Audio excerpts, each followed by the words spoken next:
Boys and girls, this is the Undisputed Era. Adam Cole, Kyle O'Reilly. Hello, Steve. Hello, Larson. It's me, Dexter Loomis, NXT Superstar. So here's my shout out to the Going In Raw podcast. Clever name. Hey, Friendo, Steve here. And Larson. And welcome back to Going In Raw, the only pro wrestling podcast you may be listening to right here at youtube.com/Steve and Larson. Available wherever podcasts can be found. And of course, taped live to Twitch, twitch.tv/Steve and Larson. This Sunday, are we doing, what's it called? Revolution? Are we doing that on Twitch or YouTube? Let's do it on YouTube. That's kind of doing on YouTube, thing. and then we'll head to Twitch for the recap. There we go. Okay, Best of both sounds worlds. good. Sounds good. Get some of those super chats, some of those power chats. Sounds good. We're going to do that this Sunday. I believe the kickoff starts at 4 p.m. Pacific, 7 That's Eastern. my understanding as well. So that's when we'll be going live on the YouTube for that. Should be a lot of fun. NXT making some moves next week. Seemingly, they're putting on a bit of a mini takeover. Yeah, just a month prior to the reported, not confirmed, but reported next takeover date. Yeah. That, and then also right after that, alleged Tuesdays, move to Tuesdays. So, well, I think isn't that the takeover like that was been advertised on the network? It, like as incentive for you not to cancel. I mean, that's confirmed, right? You would think. That's got to be confirmed. You would think. I mean, we said in WWE before, oftentimes the right hand doesn't know what the left hand is doing. So maybe someone from network marketing is like, well, how can we sweeten the pot here? Toss a takeover up there. I don't know, But yeah, I would be surprised, but without any sort of official acknowledgement from NXT or WWE yet. That's why it's reported. Kind of like AEW's episode last night. NXT left us with some questions, some mysteries, if you will. I mean, I guess top one is, what is William Regal's announcement next week that's going to change the landscape of NXT, Steve? I have an idea on that. Huh. Do you have any ideas, goofy or not?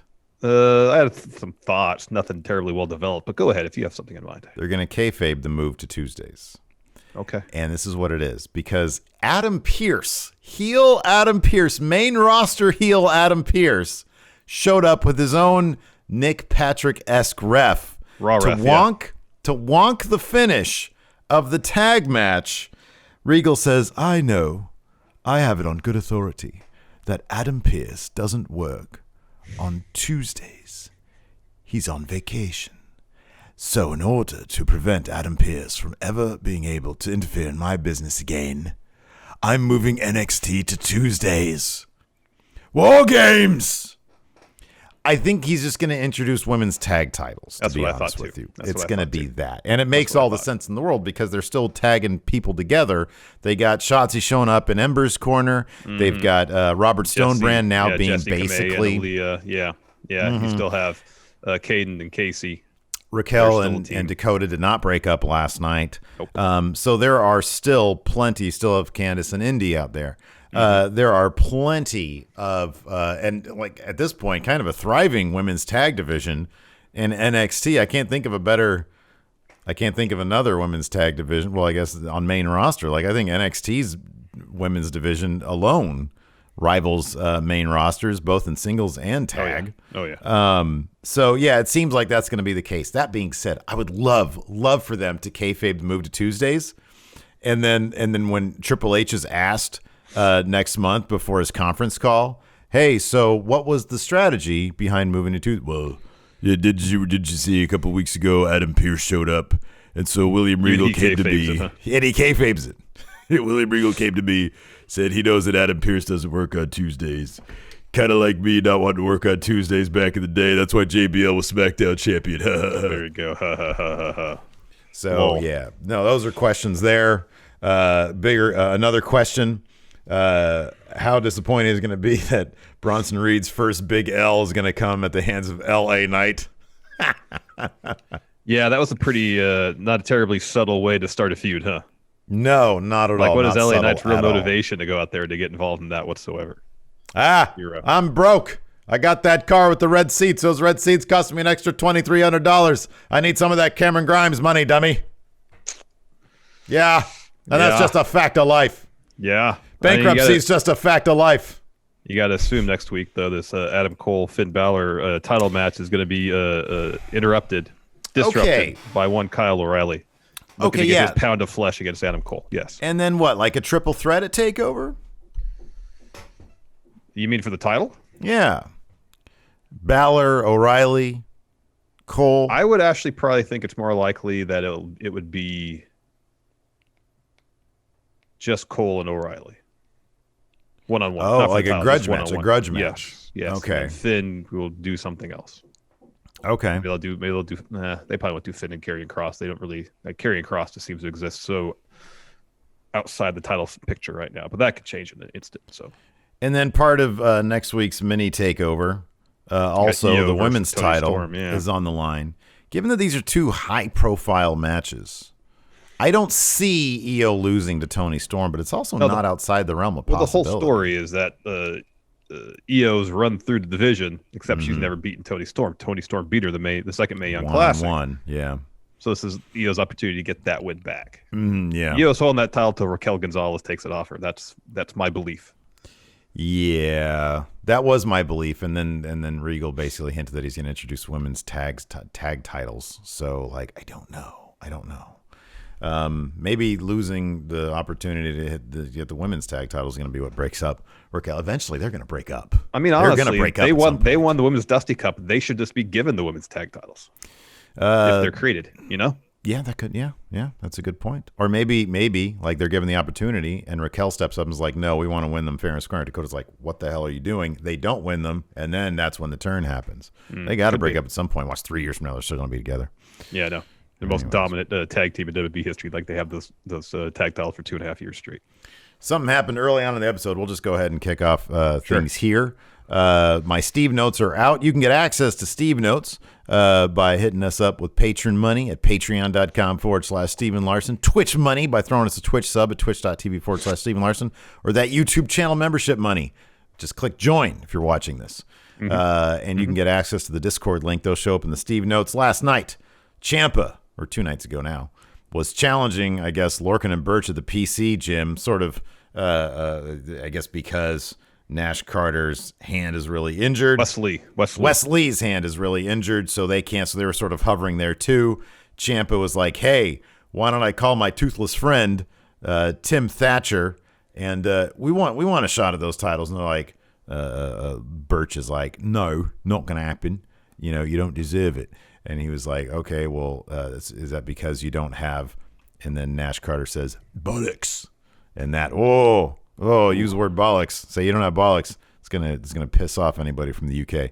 Yeah. So Birch got pissed off about that. So we have that match. Yes. As Ciampa was walking to the ring, you see his toothless friend Tim Thatcher from Sacramento talking to Marcel Bartel. They used to be part of Proto Imperium together, Larson. That's true. Back in the day. WXW, that's right. And they referenced that earlier. I really liked the interview segment.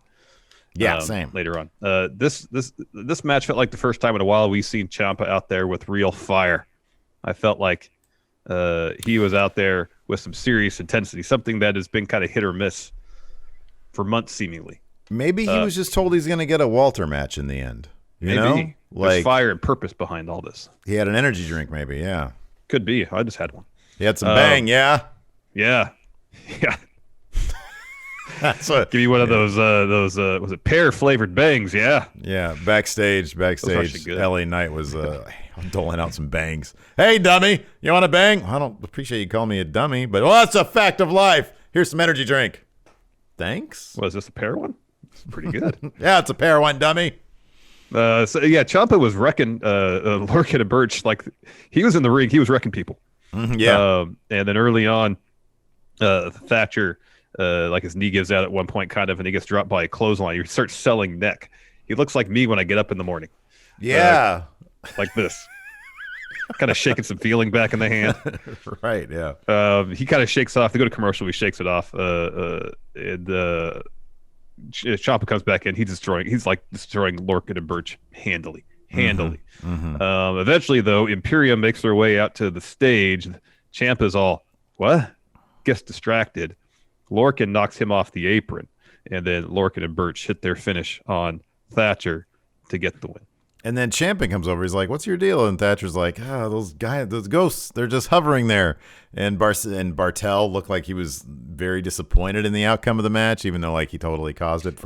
He turns to Eichner, I think. Yeah. And says something. You can't hear what he says. It's just like, what, Was ist das or something like that. And then he said something else. Like, yeah, it's very close to, yeah. And so they were like, man, disappointed. What is this guy's deal? He's gone soft ever since our Ring Conf days. Maybe we need to bring Walter in to chop some sense into him.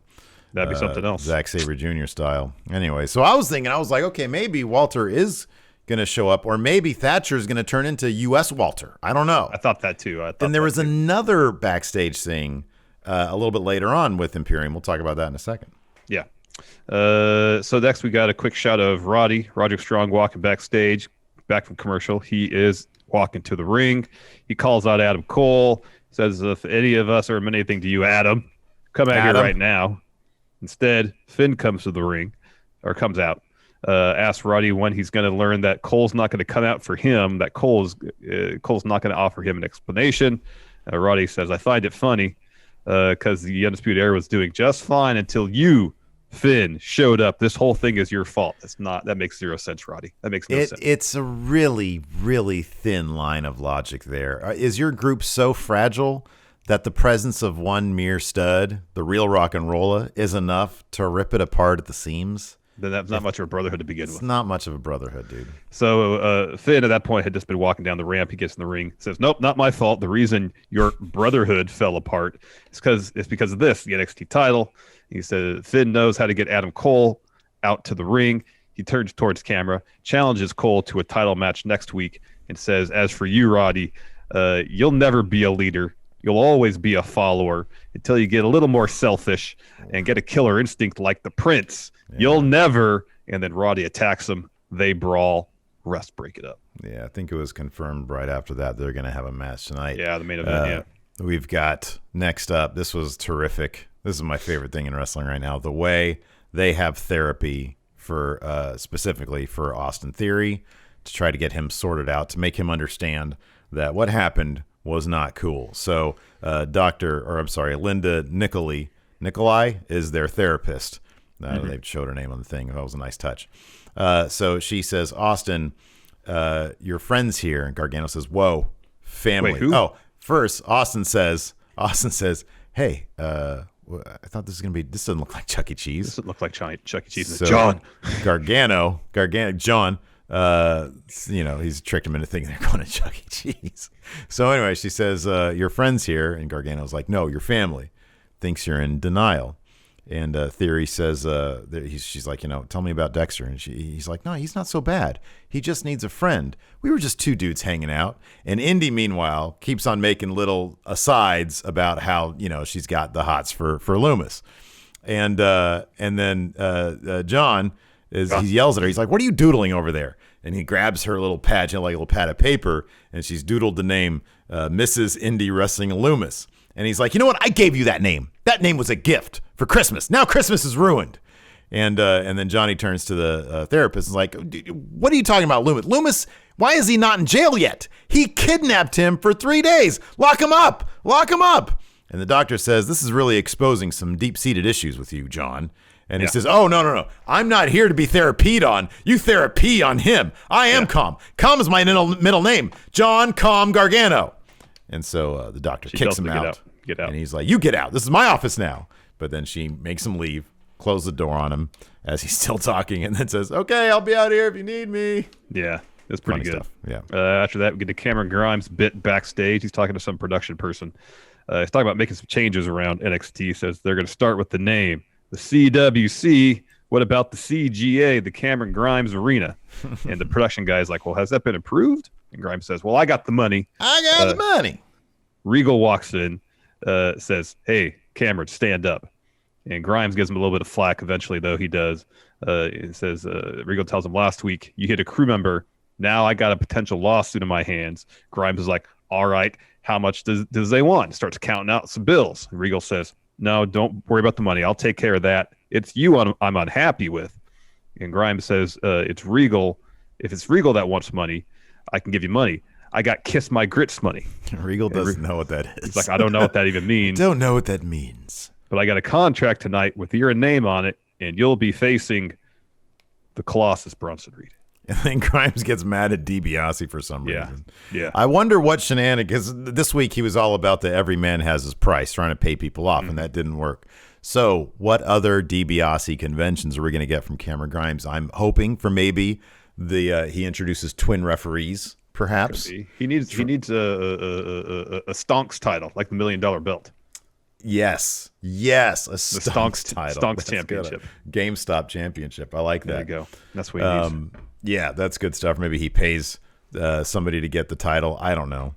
Anyways, after he'll that try we to had and fail miserably, probably. exactly. Yeah, everything he does is like DiBiase, but he fails, and then he actually has to confront actual DiBiase.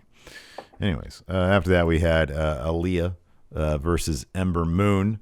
Aliyah did not get a lot of offense in here. No, it was pretty funny. So Ember Moon comes to the ring with Shotzi on Shotzi's tank. And of course, Robert Stone's out there with Aliyah. And it was like Robert Stone got hives from just seeing that tank. So he starts scratching his face. Yeah. His neck.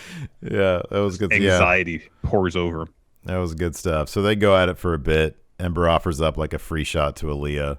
Swerves her, though, takes her down. Aliyah really can't get much of anything in. At one point, Robert Stone tries to distract Ember so that Jesse can go up and like do something to her, but freaks out when Shotzi comes at him. Again, he starts scratching himself, I think. Ember catches the fun splash attempt from Aliyah. Aliyah is able to finally get a chin lock on Ember, but it's like the only thing she's able to do. Ember quickly takes back over. Stone tries to distract the ref at that point. Shotzi double clotheslines him and Kamea. She's at that point trying to knock Ember down. Ember drops Aliyah with an eclipse. Aliyah sells the crap out of it. It's a really great sell. She basically flips over and rolls away. And that gets Ember Moon the win. Good stuff. She basically sold it like you'd sell a snapmare. Mm-hmm. Yeah, exactly. Yeah. But with the eclipse. It was really good. It was. This next bit I really liked. So Thatcher and Ciampa are kind of like hovering outside their locker room. They're getting interviewed. They're asked about Imperium. Thatch says, we all come from somewhere. We all have a past. And Imperium keeps shoving mine in my face. And then Ciampa says, yeah, Thatch past with the Imperium is just that. The past. And just stares at Thatcher as if to say, it is the past, right? Yeah, I know. Exactly. And it's like uncomfortably long stare at Thatcher in silence and says, all right, we're done. Yeah. Goes back and to the locker basically drags Thatcher back to the locker room with him. Yeah. Ugh. Yeah. It's definitely not going to stay in the past there, Ciampa. Bad news. No. Then we have a little video package for Tony Storm and Io Shirai. Io basically says, like you mentioned earlier, next week's going to be my toughest challenge because Tony's the one thing standing in the way of me being, known as a legendary champion. Mm-hmm. Mm-hmm. Yep. And then we get the women's tag match. Mm-hmm. Dakota Kai, Raquel Gonzalez versus Nia Jax and Shayna Baszler. I like that they really address the Dakota Shayna stuff early. It's late for me to do this, but this, according to my Steve notes, this was Shayna Baszler and Nia Jax versus Shayna Baszler and Nia Jax. Some sort of Raw Gate situation, maybe. Apparently. It's the NXT version of these competitors. Apparently, maybe that's what Regal's announcing next week. Is that a full Raw Gate technology working its way into NXT? Could be. We can reverse time. There we go. Yeah, he's going to use Rawgate to reverse time to redo the finish of this match next week. Exactly, yeah. So Shayna and Dakota start off before they can actually start throwing down, doing any moves. Nia is tagged in.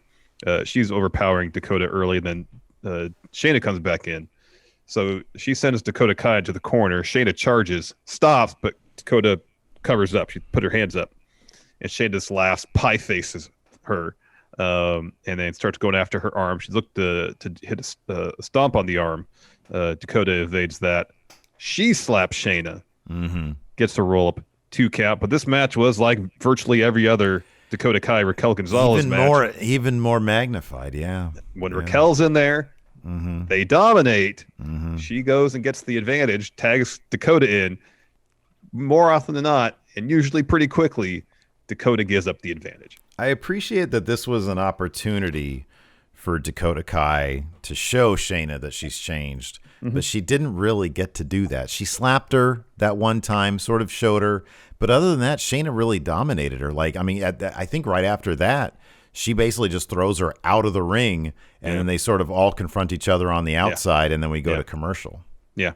It was a fun match, though. And then when we come back, Jax gets Kai in a stretch muffler and starts swinging her head into the turnbuckle. Oh, I know. That was rough. Wrecked her. Yeah. Wrecked her. So down towards the finish, Shayna locks the clutch on Kai. And then Kai rolls her up to try to break it. Shayna kicks out, keeps the clutch locked in. Kai makes her way to her corner. Raquel gets the tag. She breaks the hold. And then she runs over to hit a boot on Nia, who's on the apron. In the process, the ref kind of gets in the way, gets knocked down. Yeah. So Nia pulls Raquel out of the ring, drives her into the apron. The Raquel tackles Nia over the announce table. So Shayna, keep in mind, Raquel is the legal competitor amongst Dakota and Raquel. So Shayna sinks the clutch on Dakota again. Adam Pearce comes out the stage, waves out another ref. It's Sean Bennett? Maybe? Sean Bennett? Patton? We knew. Yeah. One of the two. Something like that. He's from Raw.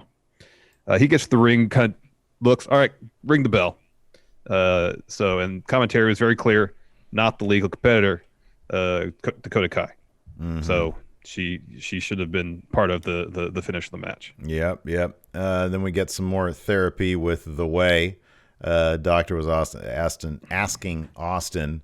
Sean Bennett is the ref. There you go. About why you think Loomis kidnapped you. And he's like, yeah, he just gets lonely and needs a friend sometimes. And then Indy says, I'll be his friend with benefits. Indy was really good here. Like earlier when Gargano was asking her for the notepad, she was like, nothing. No. She's very understated. It was funny stuff. I know she's like, no, it's private. Yeah, it's private. Yeah. Candace starts offering up her own commentary, but it's clear that she's just like everything she's saying is just, basically Johnny's thoughts. And then, she's looking at her text. She keeps on getting text messages and reading what they say. And she's being more and more obvious about it with every text message. So she's just reading what John is telling her to read. John. Then the therapist opens the door to expose the scam. And John's sort of there with his phone. He says, no, I'm just getting Uber Eats. Does anybody want anything? So she kicks out everybody except for Austin. He starts yelling at her, but then, do you want anything from Uber Eats? And then she says, okay, Austin, this is a safe space. What really happened with you and Loomis? Then it's a cliffhanger. So we cut. Yeah. LA Knight is making his way backstage to the ring. Yeah. And then in the background, you see Killian Dane having a conversation with Alexander Wolf.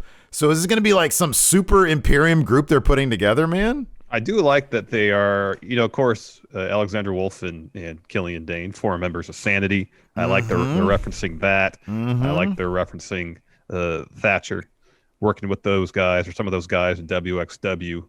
I appreciate that. Like Imperium, they're going beyond the kind of their manifesto of the ring is sacred in terms of just their approach to things. They're trying to seemingly recruit. Recruitment is not sacred. Just recruit just anybody, people they know. People who might believe in their manifesto as We're trying to expand our bubble. Yeah, could be. It's our pod. Next, we had a Isaiah Swerve Scott promo from the studio. I like this a lot. I like also, because they used to do that a bit more and they got away from it. The pay attention to the background because shit's happening. I like that. I love that kind of stuff. So Swerve's in the studio. He's talking about how Leon Ruff says he'll trip in the ring and stand up as North American champion, whereas Swerve gets no opportunities. He's hunting for those opportunities and warns Ruff not to go to war with someone who cares less than he does. He says he's dangerous. He's a dangerous, savage individual. Swerve is just different, and he just doesn't care anymore. All he cares about are dope beats now. Fresh jams, the freshest of jams. And he's got his merch shirt on. After that, I'll say his studio looks like a fun, creative place to make music. Yeah, it does. Between this and that other package they had with him a while back, where he was in the studio too. Got some lights in there and stuff. Heck yeah, man! It's got some nice looking women. He's got it all going on in there. He's like, listen to these beats, and she was like, wow, those are great beats. He was like, yeah, dummy. All right, get this LA Knight promo. That was Go ahead. next. All right. Oh, here we go. So this is great. LA Knight, he has his inaugural promo. On his Tron, it's like just like a 8x10 of his face. Well, it looks like the old SmackDown logo font. Yes, it totally does. It does. So, dude, I'll recap what he said, right, in his voice. Good. But really the meat of this was absolutely nothing. Yeah. None of this had any direction in any way, shape, or form. The only thing that was crystal clear is that because he was in developmental for a little while back in like 2013 or something. Yeah, a while ago. But he never made it to TV.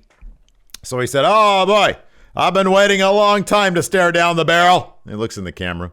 And he said, "To say this, let me talk to you. But I'm not here to talk about childhood dreams. This ring is all about business. Yeah, take over. A one-man revolution rolled in the door. Changed the game. They call me, you're the top free agent in wrestling. The Tom Brady of wrestling. No, dummy. Brady wishes he was half a man as LA Knight was.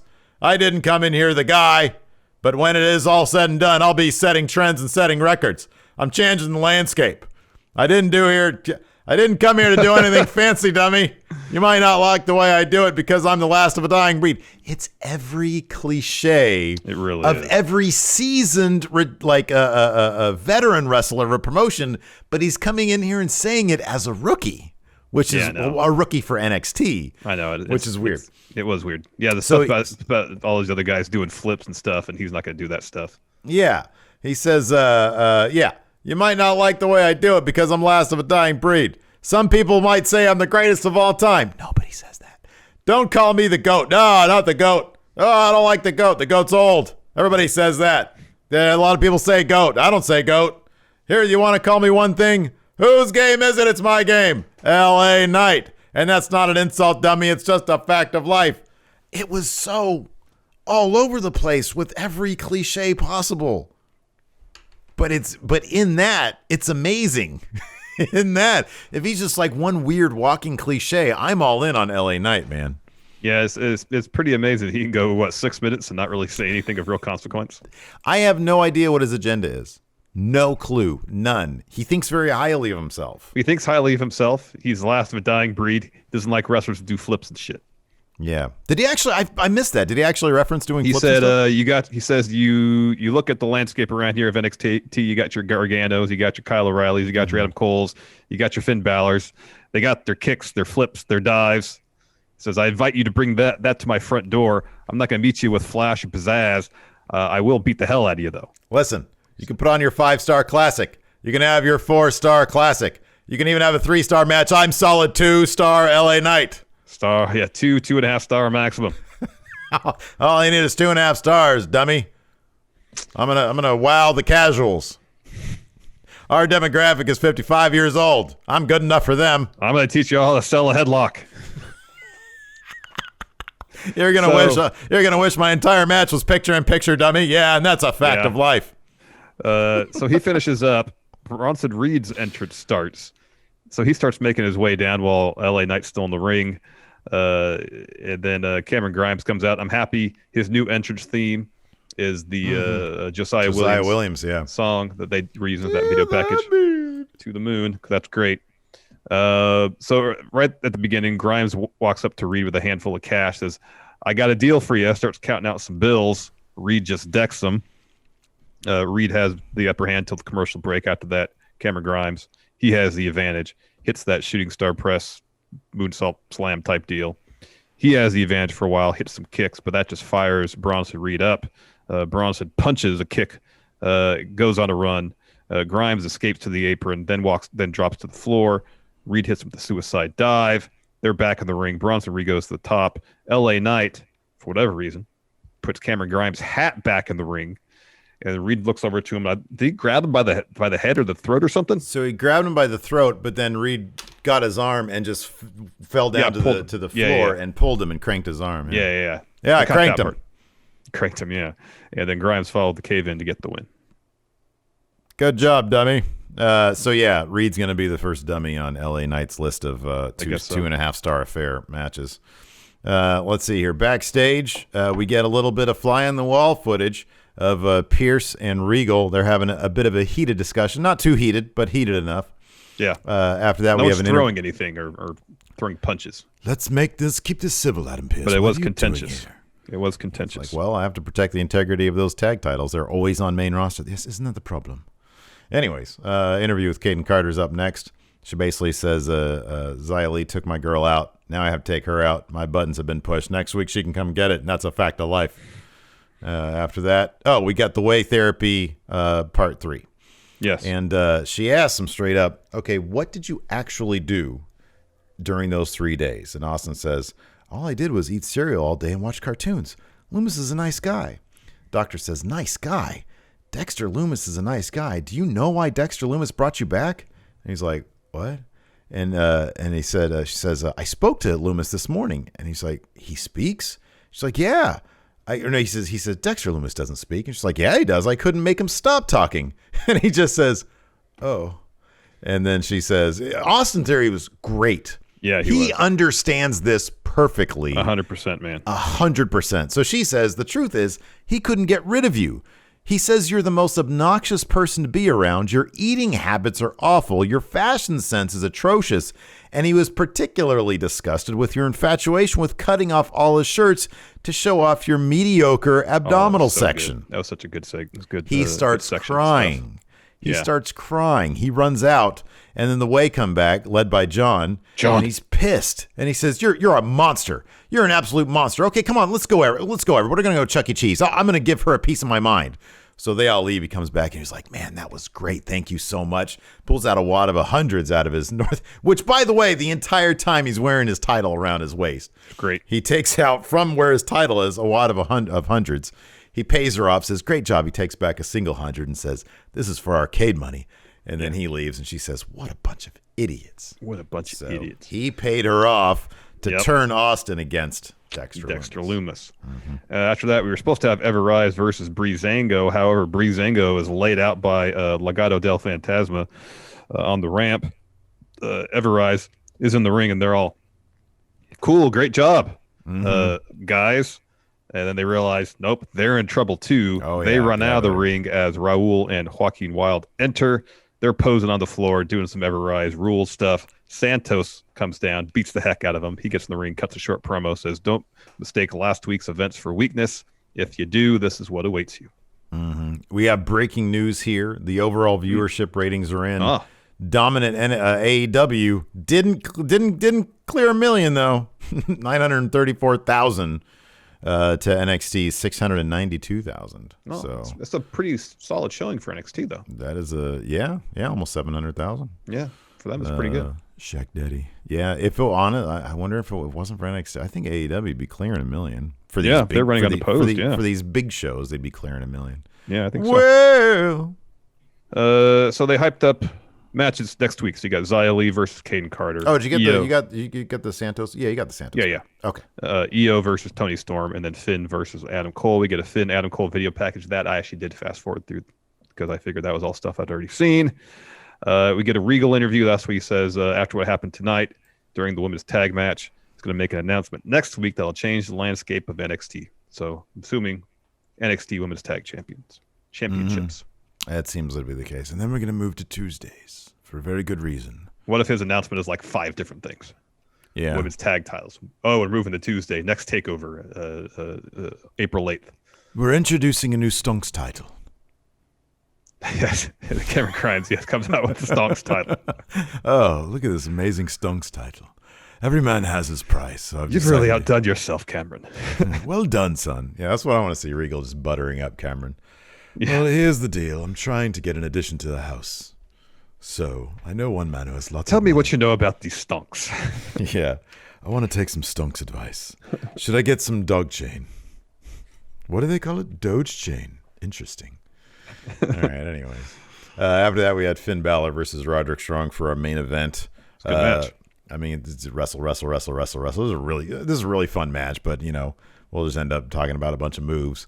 In the end. Well, like in short, Finn was working Roddy's arm, Roddy, as usual, was working his back. That one spot worth mentioning was Roddy was going for that pop-up backbreaker, and Finn dropped him with a double stomp. That was rad. Pretty damn cool. I can't. Here's the thing. I can't. Oh, go ahead. You go ahead. I was gonna say it's over the last, I don't know, ever since Finn's come back to NXT, it's like it seemed like on the main roster he did like 5 moves, 3 variations of a drop kick, sling blade, and the coup de grace. Yeah, he had a couple other things, but like his offense wasn't that varied. He wasn't doing a whole lot of map-based stuff. He wasn't really working limbs, at least the way he was now. And so ever since he's come back to NXT, it's like he's gradually working that stuff back in. And like the last 3-4 months, he's been having incredible match after incredible match. I know. It's like NXT is the perfect place for him. It's like the junior heavyweight division in New Japan again, because you've got all these amazing wrestlers, many of whom went through New Japan or Ring of Honor or whatever. And but I mean, if you think about what Shayna said about Vince McMahon's philosophy on TV, number one, they had him in a terrible gimmick, that smiling thing, and number two, you have him. If you're saving the good stuff for the pay-per-views. Well, I mean, I'd have to look back. I know he did plenty of pay-per-views, but there was a spell when he was just kind of floating around, and so maybe he just didn't have those opportunities to put on those banger matches because he was just on regular TV. So he's in a place now where every match he has really matters. His character is dynamic and is interesting again. And then, you get him in there with Roderick Strong. I can't put Roderick Strong is one of my top 5 wrestler really guys. He's really good. He is fantastic. He's one of those guys where every move looks legit. He sells like crazy, but not like cartoonishly. Everything looks like it hurts. I mean, that sequence you mentioned with the double foot stomp was fantastic. So I can't talk enough good stuff about it. But at the end of the day, it's either us going to be talking about a bunch of moves. You just have to see it. If you want a really good wrestling match, the main event of this week was really good. And like the first half of it was predominantly technical, mat-based stuff, but it wasn't boring. It was Finn working a body part and Roddy trying to get out of various predicaments. It was good stuff. Yeah. And in the end, Balor hits coup de grace and a 1916 for the 3 count. I like that he hit both of them to put away Strong, make Strong look stronger. And then at the end, Adam Cole comes out and waves hi, says, "Hey, next week." And then Finn pointed some gun fingers at him. I like when he did it when his fingers were all messed up. I know, it's like this. No, Pete Dunne this week. You see those pictures of him, dude? The before and afters. Oh my gosh. Yeah, he's jacked. That's crazy. Jacked. That's crazy. You eat right, you work out. Yeah, That's man. What happens? Yeah, dude. All right, let's answer some questions. I've got a post here from the Patreon with some questions from last night, and then if you would like to read some off of other thing, the Twitch chat. Most definitely. So Patrick Oliva asks, I believe you well, it's a similar question you posed. So is Mania TakeOver going to be Cole versus Strong versus O'Reilly? Is Mania TakeOver? It's the Undisputed Era triple threat match. It could be, and they could, if they really want to stretch out the Cole Kyle O'Reilly thing, they could do that, and then next TakeOver do Cole versus Kyle. I'd like Strong really should not be relegated to a bystander here. He needs to maybe they're hinting that with Balor saying, "Hey, you need to get, a killer instinct." Maybe he's going to develop that now that he knows he's on his own. Let's see here. Cameron Bortolazzo. Non-NXT question says, just listen to Kurt Angle's podcast and it was about WrestleMania 21 against Shawn Michaels and how it was a Raw versus SmackDown match. If Mania this year were to have a one Raw versus SmackDown match, who should the participants be? Dirty Rich suggests here in a reply, Daniel Bryan versus AJ Styles. That'd be good. That would be good. We sort of got that with the IC title tournament thing, I think. Yeah. If I'm not mistaken. Otis versus Tucker. I'll say that's good. I'll say Cesaro from SmackDown and Matt Riddle from Raw. There you go. I think that's a match I'd like. I don't know if we saw that when Riddle was on SmackDown or not. but like a pay-per-view level, Mania level match with those two would be pretty great. It would be. It would be. Organ Grinder says even NXT Adam Pearce is better written than Raw Adam Pearce. Yeah, right. No, Adam Pearce is great. Alex Foster, what would you guys want from Dexter Lumis if you were kidnapped and you have to stay there for 3 days? What would we want from Dexter Lumis? Well, I mean, the way Austin Theory says it, he just watched cartoons and ate cereal. That's not a bad deal. That sounds kind of cool. Except Alex I'd want to Cereal. watch Unsolved Mysteries with Dexter Lumis. What about Star Trek: Next Generation? I'd watch Seinfeld. Okay. Watch Seinfeld episode. I'll stick with Unsolved. I feel like he's an Unsolved Mysteries guy. Hello, Steve. Hey, Dexter. Hi, Dexter. Isolationville with the sub. Oh, and Says Grape 9. Nuts. Not Fruit Loops, Grape Nuts. Yeah, I'd probably have like a mini wheats or something. That'd be my cereal. Or Cinnamon Life. Isolationville with the sub says 9 months. Whoa. Dirty Rich says you're going to attend a therapy session with 3 wrestlers. Who are they and what is the topic of discussion? 3 wrestlers. So I'll say Randy Orton. Oh, wow. Heavy already. Bray Wyatt. Because growing up, I had this fear of, because I had a dream one time when I was a kid. It's left a huge impression on me of someone on fire running after me. Oh, yeah. So since Randy Orton lit Bray Wyatt on fire, burned him alive, that brought that all back up. Oh, wow. That's good. And then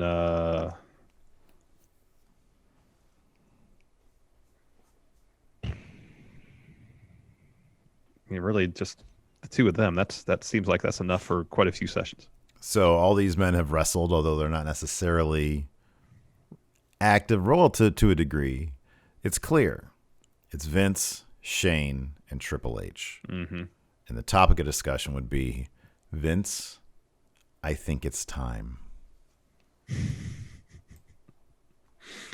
Organ Nobody Grinder. wants to broach the subject with him, so it's going to be me and Dr. Therapy Person. I'm going to therapy all over Vince. Organ Grinder, greatest feud in NXT, Cameron Grimes versus William Regal. Oh man, it is the perfect mesh of personalities there. It really is. Clash of personalities, I should say. Hammond Serrano, when in catering area, what are these superstars' preferences? What is the catering preference for Johnny Gargano? John. He likes himself some Long John Silver. Oh my God. Okay. Karen Grimes. Grits. Yeah. Zach Gibson. Well, it's got to be fish and chips, I think. Or some bangers and mash. Yeah, there you go. And then Austin Theory. Come on, that's easy. Cereal. Fruit Loops. Fruit Loops. Yeah. Fruit Loops. Jorge D, can you guys book the way at Chuck E. Cheese? I'm loving Johnny and Candace's frustrated parents. Austin has to get lost in the ball pit. Yeah, of course. Yeah, that's good. Is there a bigger super spreader event than a random Chuck E. Cheese on a given Saturday? I don't even know if Chuck E. Cheese's are open. Oh, God, no. I would think so. Well, Nor I mean, some should they states they be. probably are, but here, no. Twine Winder, what article of clothing does Imperium use for recruiting? It's the sweatsuits. Oh, dude, are you kidding me? Of course. Absolutely. You know, it's like, hey, Steve, would you like to join Imperium? Do I get a sweatsuit? Seems like it's a big commitment. How about this tracksuit? Oh, fucking, why didn't you lead Do I with get my that? name on mine? Hell yeah. Of course you do. Hell yeah. Yes, it'd be great. White Brownie, if you were to start your own Imperium, who would be in it? Okay, so what really, I mean, it's a bunch of dudes who walk around talking about how sacred stuff is and they wear tracksuits. I mean, it's kind of easy at this point. It's, for me, it'd be you, Cal, and Simon Miller. It's good. It's good. I mean, I'd put the Enforcer in there, but it's got to be like 4 guys. Well, I mean, they're trying to expand their ranks, seemingly. Okay, then the Enforcer's in too. Yeah, I can't disagree with any of that. That's my Imperium. Solid Nano 77 with a sub. 20 months. 20 months. I've submitted my sub for 20 months, dummy. Hey, dummy. Welcome. 20 months, 10 plus 10. Ryan K. Lamb, Steve's LA Knight impression just sounds like Hilton yelling during a loud Kings intermission. I love the perception that Hilton is the guy who does that. He's the Fresh Hour of the Kings. There's actually a guy. His name is Fresh Hour. No, he's not the announcing guy though. It's Scott Moak. Yeah, he's Moak's the announcer. Fresh is the I guess the MC kind of. So like Hilton is if you imagine the arena as the canvas, Hilton is the painter. So like, what do you run on the big board? Yeah. Hilton decides. Pretty much anything that happens in the arena that doesn't happen on the actual floor of on the court. Yeah. Hilton is behind it. Kiss cam, Hilton decides. Yep. Who will be chosen for the kiss cam? Hilton decides. It's really a giant social experiment to see what Hilton would do with the microcosm of life. He's a wizard of Oz. He's a Wizard of Oz. Yeah, and the arena's Oz. Yeah. Yeah. Yeah. Yeah. Mike Lucas, Roddy versus Cesaro is a dream match. That'd be awesome. Oh, that'd be terrific. Night by night. Recently, Night by night. You developed an interest in the art of candle making. However, in order to get a foothold in this profession, you'll need to raise some capital. Given that Cameron Grimes seems to be a prime investment candidate with disposable income, what fragrance ideas do you pitch him to convince him to invest? Grits. Yeah, or like Southern barbecue smell. Yeah. That's good. Let's see here. Shane's birthday tweet: how much money is LA Knight going to scam out of Cameron Grimes? Hopefully lots. I hope a lot. JTV08 says, can I be another intern, like a face intern? I'm afraid we have room for one intern, probably ever, unless there's another Christopher Kaufman-esque character that comes along one day. I doubt we're going to do another internship. Speaking of Kaufman, he says, Larson, I'm looking into getting new Ultra Boosts. Which do you recommend? But do an LA Knight impersonation so it fits with the NXT theme. Get some of the new ones, dummy. They're expensive, though. I haven't tried any of the new ones, the 21s. I haven't tried those yet. They look way different. White Brownie says, Steve, you got to check out Kaylee Ray versus Mako. They had a killer banger match. I want to check that out. Ooh, okay. Yeah, I'll check that out. Dummy. All right, we're going to end on this one. Christopher Ebersod. LA Knight goes to main roster. Is he the new Mr. Kennedy? He might be the new Mr. Kennedy in NXT. Yeah. But I feel like he's already just a wealth of entertainment value for us here on the show. Yes. And really, that's all I ask for. It's why NXT is better than AEW. Anyways, thanks everybody for tuning in. We appreciate it. Till next time, we'll talk to you later. Bye. Help support Going In Raw today by becoming a Friendo Club TV member. You'll get access to new bonus episodes every week, including Friendo Club Arcade, Live Power Rank, Vintage 10 for the Wins, and Ask Steven Larson. Get access to Friendo Club TV today by becoming a $5 and up patron at patreon.com/Steven Larson, by throwing us a sub at twitch.tv/Steven Larson, or by clicking join at youtube.com/Steven Larson.